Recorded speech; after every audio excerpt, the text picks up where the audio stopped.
still feeling stuck. Like you're cycling through planners, grabbing every productivity app, listening to all the advice, trying the hacks. But the to-do list just keeps growing. And those big goals, they feel kind of further away than ever. Yeah, it's a really common frustration. And if you felt like you're trying super hard but just not getting traction, I want you to hear this right off the bat. You are not lazy. It's not you. It's more like your brain is running on software that's, well, a bit outdated for the world we're actually living in today. That's exactly the core idea we're going to take a deep dive into. For 2025, mastering your time, it's got almost nothing to do with juggling your calendar anymore or making the perfect task list. Right. It's really about understanding and then, deliberately rewiring how your own brain responds. Right. How your own brain responds to everything coming at us, the distractions, the demands, but also the opportunities of this crazy digital world. Exactly. So we've pulled some really powerful, timeless ideas from Brian Tracy's classic, Master Your Time, Master Your Life. But look, this isn't just a book report. No, not at all. Think of this deep dive more like your personal blueprint for transforming how your brain actually operates day to day. Taking those solid principles and making them work right now in the messy, noisy, algorithm-fueled reality we're all in. Yeah, our mission here is basically to give you the framework, the concepts, but also the practical mental commands, if you will. Stuff you need to install the right software in your head for getting real results and building the future you actually want.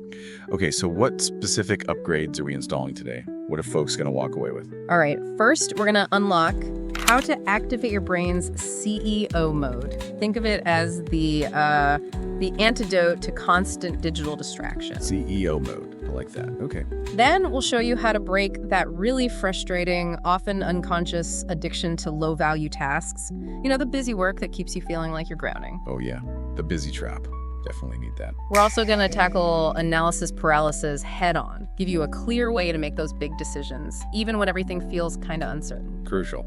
And what else? And importantly, we'll get into how to build these positive success circuits in your brain, kind that run almost on autopilot, helping you make progress, be creative, even when you're consciously stepping back from the grind. Okay, sounds like a serious brain upgrade. Let's get into it. It feels like it all has to start with taking back control, right? In a world that's constantly pulling us everywhere. That's a foundation. Takeaway number 1, activate your brain's CEO mode. Okay. And this ties straight back to a core Brian Tracy principle. Definiteness of purpose is the starting point of all achievement. Sounds simple, maybe even a bit cliche. Heard it before, maybe. Right, until you really layer on the urgency of now, of 2025. And this is where it gets really fascinating and maybe a bit scary. Because your biggest competition today, it isn't necessarily another person or another company in the old school sense. It's the algorithm. It's the notification stream. It's the endless feed, the breaking news, the AI noise. All of it specifically engineered to fight for your attention, your focus, every single second. Exactly. These systems are designed to capture and hold your focus. And our brains, well, our default wiring is fantastic for spotting danger, reacting instantly, great for survival back in the day. Yeah, kept us alive. But that same wiring makes us incredibly vulnerable to being hijacked by all those external pings and alerts today. It pushes us into reactivity, into indecision, into distraction, and that constant state of being pulled off course, it silently kills our most important goals. It kills deep work. So the fix isn't just changing what you do, it's changing how you see yourself in this whole equation. It's an identity shift. A profound one. You stop being just a worker reacting to the inbox or the feed. You become the CEO of you, Inc. Okay. And what's the very first thing any good CEO does before the day's chaos hits? Strategy meeting. Coffee. Strategy meeting, exactly. And this isn't just a metaphor, it's a specific actionable command for your brain. Okay, lay it out for us. Before you let the environment, and specifically before you let your phone and its algorithms hijack your thinking brain, Right. take just 10 minutes and do it with a pen and paper. Pen and paper. Really? In 2025? Feels kind of analog. It does, but it matters. Physically writing engages different parts of your brain than typing. It's slower, more deliberate. It forces a different kind of thinking. You're engaging more deeply before the screen introduces that rapid-fire, often shallow process. Okay, I'm with you. Pen and paper, 10 minutes. Then what? Then you ask and you must answer one single critical question. Just one, not like plan my whole day. Just one. This is the CEO setting the absolute top priority. The question is, what is the single most valuable result I can produce today that moves me closest to my primary goal? Write it down, circle it. This isn't a to-do list item, it's a command to your highest self. The single most valuable result. Wow. Okay, now that hits different than just top 3 tasks. It forces you to think about impact, not just activity. It is totally different. You're literally programming your brain. You're setting the success metric for the day before the noise starts, preloading your target. It shifts you from being like a reactive employee of notifications to the focused executive of your life. You're telling your brain, this is priority 1, filter everything else through this lens. I love that phrase, preloading your success metric. It makes it feel active, not passive. And you see this with hyper-effective people, right? Like Alex Hormozy is famous for just relentlessly focusing on the big levers, the offer, the media asset, the deal. Exactly. That's CEO mode in action. It's not about being busy. It's about identifying and executing on the one thing that creates the most momentum towards the main goal. Okay, powerful start. Activate CEO mode. But what happens when you're focused, but you just get stuck, bogged down? Yes. That's the perfect lead-in to takeaway number 2. You need to intervene on your brain's surprising addiction to problems. Addiction to problems. That sounds intense. Do we really get addicted to them? Well, addiction might sound strong, but think about where your brain naturally goes. Remember that threat detection system? It's brilliant at scanning for what's wrong, what could go wrong. Right, the negative bias. Exactly. And the modern world, nonstop negative news, market scares, social media drama, competitor moves, it provides an endless buffet for that part of our brain. It can create this neurological loop of worry, analysis, what ifs, but not always action. Okay. So it's not about ignoring problems, but about not letting your brain get stuck spinning its wheels on the problems instead of moving toward solutions. Precisely.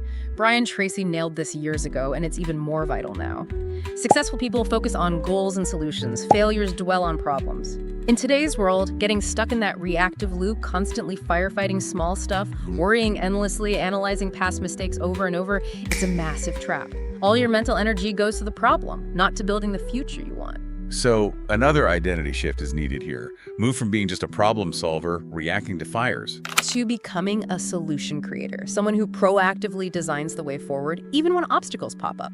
Okay, I like that framing. How do we actually do that? How do we intervene? There's a fantastic practical technique Tracy champions, the 20 ideas method.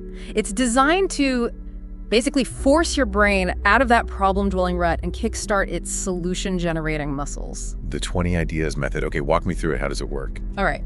Take your biggest challenge right now. Be specific. Maybe it's not enough qualified leads, or team communication is chaotic, or I can't seem to create content consistently. Got it. Identify the main bottleneck. Yep. Now, immediately reframe that problem as a positive results-focused question. So, not enough leads becomes, how can I generate 20 qualified leads in the next 30 days?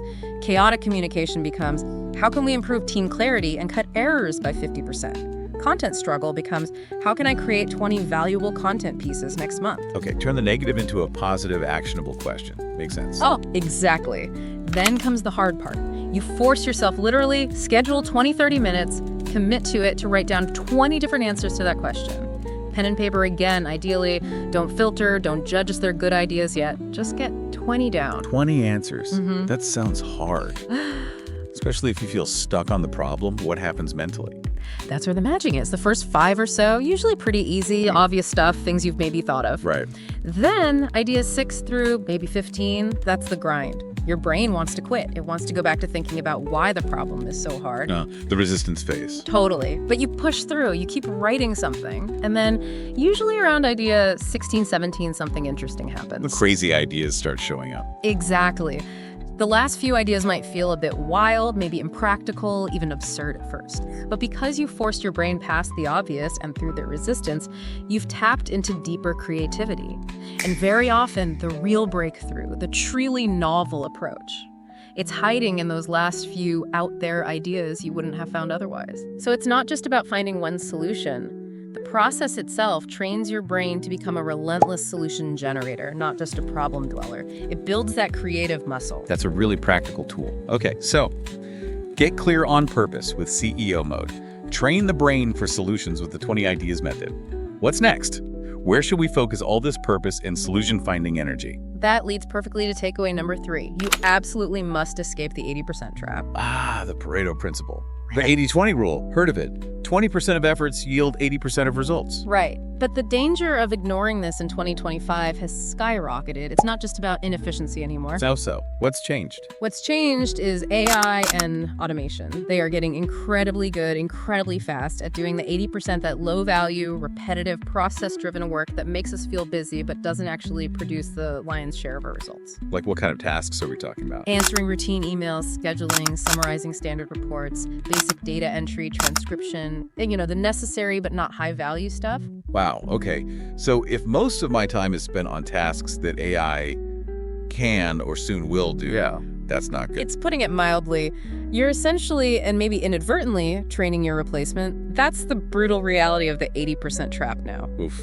Okay. So another identity shift. Absolutely critical. You're not just a doer checking off tasks. You need to see yourself as a high-leverage asset manager, and your most valuable, irreplaceable asset. It's your unique human focus, your creativity, your strategy, your ability to connect. My focus is the asset. Okay, so how do I figure out my 80% trap versus my high-value 20%? How do we audit this? You literally do an 80-20 audit. For a few typical days this week, just track your time. What are you actually doing? Meetings, emails, tasks? Write it down, no judgment, just observe. Track everything for a couple of days, then what? Then look at that list, circle the activities, probably only a few that genuinely generate 80% of your most important outcomes. Maybe it's revenue, key project milestones, strategic partnerships, core creative work, high-impact decisions, the stuff only you or maybe a few others can really do well. So the circled stuff is the 20%. And everything else? Everything else is the 80% trap. The admin, the routine comms, the coordination, and your mission, frankly, for survival and thriving is to be ruthless with that 80%. Delegate it, automate it, maybe even using AI tools for the 80%, or just eliminate it if it's not truly essential. Ruthless delegation, automation, or elimination. That takes discipline. It's so easy to slip back into the 80% because it feels productive, right? Checking things off. It feels safe, familiar, comfortable. But spending your prime energy there is actively undermining your future value. Look at top creators or entrepreneurs. They obsess over their 20%. The idea, the strategy, the performance, and aggressively build teams or use tech for the 80%. Editing, support, scheduling. They manage their focus like gold. Manage focus like gold. I like that. Okay, this is intense though. CEO mode, constant solution generation, ruthless focus on the 20%. Sounds potentially exhausting. Which brings us perfectly to our final and maybe most counterintuitive takeaway, leveraging strategic downtime. Rest. The thing we always feel guilty about.